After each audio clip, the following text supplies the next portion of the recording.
యాకోబు రాసినటువంటి పత్రిక 1వ అధ్యాయము 4వ వచనంలో, సంపూర్ణులను అనునాంగులను ఏ విషయములోనైనా కొదువలేని వారై ఉండునట్లు ఓర్పుతో తన క్రియలను కొనసాగించండి.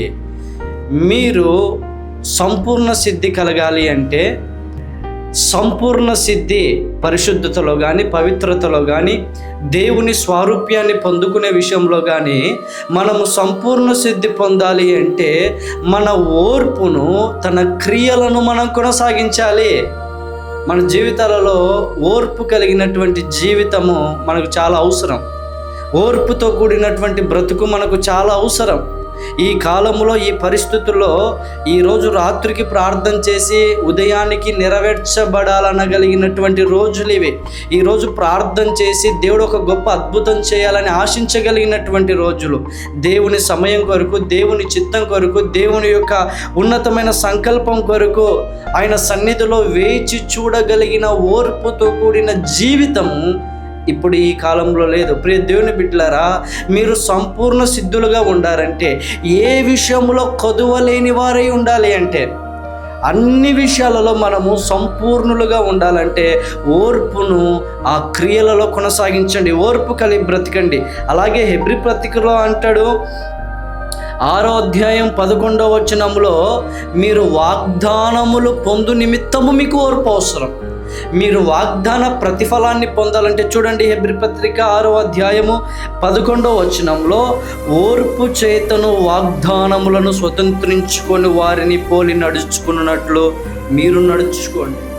ఓర్పుతో వీళ్ళు ఏం చేశారంటే వాగ్దానాన్ని స్వతంత్రించుకున్నారు. ఓర్పు వాగ్దానాన్ని స్వతంత్రిస్తుంది మన జీవితంలో. శోధనకు సహించగలిగినటువంటి వాడు ధన్యుడు అంటాడు యాకోబు పత్రిక. ఓర్పు కలిగి ఉన్నవా? ప్రకటన గ్రంథంలో, క్రీస్తు వాక్యము విషయమైన ఓర్పు కలిగి ఉంటివి గనుక రాబోతున్న శోధన కాలములో నేను నిన్ను తప్పించేదను. ఏ విషయంలో నీకు ఓర్పు ఉంది? దేవుని విషయంలో ఎవరైనా నిన్ను నిందిస్తే ఓర్పు ఉందా? దేవుని విషయంలో ఎవరైనా నిన్ను కృంగదీస్తే నీకు ఓర్పు ఉందా? ఇతరులు నీకు ఏమి చేయాలనుకుంటున్నారో ప్రభు దగ్గర ఓర్పు కలిగి సహనము నేర్చుకొని ప్రభు సమాధానం ఇచ్చేంత వరకు ప్రభు సన్నిధిలో కనిపెట్టుకొని ఉన్నావా? వాళ్ళు చేసేదానికి ప్రతి కీడు చేయాలనుకుంటున్నావా? నీ పరిపూర్ణతలో, నీ సంపూర్ణతలో క్రీస్తు యొక్క స్వారూప్యము నీకు కలిగి జీవించాలంటే నీకు ఓర్పు అవసరం.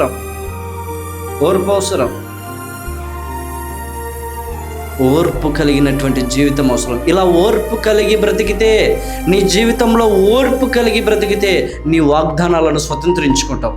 నీవు వాగ్దానాలను పొందుకుంటావు. వాగ్దానాల యొక్క నెరవేర్పుని చూస్తావు. పరిశుద్ధతలో పరిపూర్ణత వస్తుంది. సంపూర్ణతలో, పరిశుద్ధతలో, పవిత్రతలో సంపూర్ణ సిద్ధి కలిగి బ్రతకగలుగుతావు. అన్ని విషయంలో నీకు కొదవ ఉండదు. నీవు కొదవలేని వాడిగా జీవించాలని ఆశ కలిగి బ్రతికితే నీకు ఓర్పు అవసరం. ఇతరులు మాట్లాడుతున్నా, ఇతరులు ద్వేషిస్తున్నా, ఇతరులు నిన్ను కృంగదీస్తున్నా, కృంగిపోయే మాటలు నిన్ను అంటున్నా, నీ జీవితంలో ఓర్పు అవసరం. లోకమంతా దుమ్మెత్తిపోసిన ఓర్పు అవసరం. లోకమంతా మనల్ని అవహేళన చేసిన ఓర్పు అవసరం. లోకమంతా నిందలేసినను మనకు ఓర్పు అవసరం. ఈ ఓర్పు దేవుని యొక్క సంపూర్ణతను మనకు కలుగచేస్తుంది. దేవుని యొక్క పరిపూర్ణతను మనలో నింపుతుంది. దేవుని యొక్క స్వారూప్యాన్ని మనలో నింపి వాగ్దానాలకు స్వతంత్రులుగా చేస్తారు. ఓర్పు కలిగినటువంటి జీవితం. యేసుక్రీస్తు వారు కూడా తండ్రి చిత్తము చేస్తున్నప్పుడు సిలువలో ఓర్పు కలిగి బ్రతికాడు. ఓర్పు కలిగి జీవించాడు. మనుషులు తిడుతున్నా, మనుషులు హింసిస్తున్నా, మనుషులు దూషిస్తున్నా, నా రక్షణ నిమిత్తము ఓర్చుకున్నటువంటి నా ప్రభుని మన ఎదుట మాదిరిగా ఉంచుకొని మన జీవితంలో పొందుకోవాలన్న ఆశీర్వాదాలు, మన జీవితంలో పొందుకోవాలనుకుంటున్న ఆత్మీయ ఆశీర్వాదాలు, శరీర సంబంధమైన ఆశీర్వాదాలు, ఈ లోకంలో ఉన్నతగా కొదవలేని వారిగా బ్రతకాలి అంటే క్రీస్తు యేసు నడుచుకొని పోయిన మాదిరితో కూడిన ఓర్పు మనకు కూడా కావాలి. అలాంటి ఓర్పు నీకు నాకు ప్రభు కలుగ చేయునుగాక.